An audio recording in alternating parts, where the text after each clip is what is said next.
دویم سپارا دویم رکو او سورت بقرہ اتلسم نمبر رکو. دویم سپارا دویم نمبر رکو او سورہ بقرہ اتلسم نمبر رکو.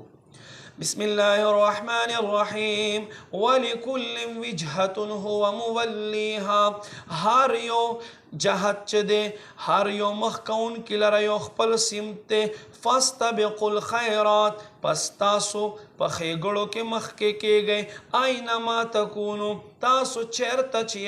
یأتی بكم الله جميعا الله به تاسو ټول راغونډ کی ان الله على كل شيء قدير بشک الله هر یو شیز باندې قدرت لري. ومن حيث خرجت او اوردن کلکم زگینه چې تراوزه فول وجهك پس تمخ ګرځوا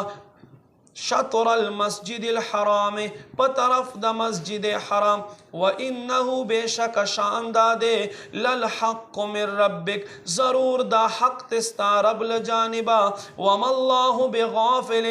او الله ندے بے خبر عما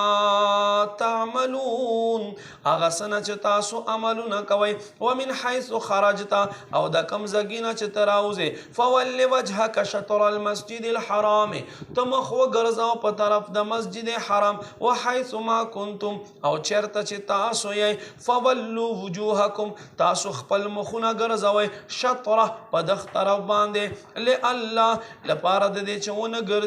ونگرزیگی للناس خلقتا علیکم پستاسو بانده حجتن دلیل لالله یکون للناس علیکم حجا لپارد دے چه خلقتا ونگرزیگی ستاسو بانده دلیل الا الذین مگر اغا خلق ظلمو چه ظلم اکرم منهم لدے یهودیانونا فلا تخشوهم تاسو لدوین ما یریگی وخشونی لما نا یریگی ولی اتم نعمتی علیکم لپارد دے چه زخپل نعمتونا پورا کم پتاسو باندے ولعلکم تهتدون لپارد دے چه تاسو ہدایت والشیم.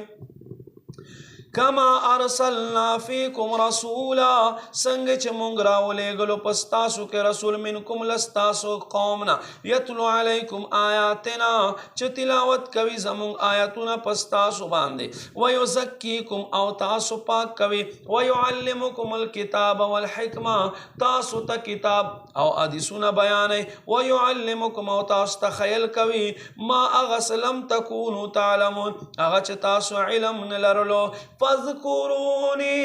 پستاسو ما یادوی اذکرکم زبتاسو یادوم وشکرو لی زما شکر ادا کوئی ولا تکفرون او تاسو زمانا شکری مکوئی.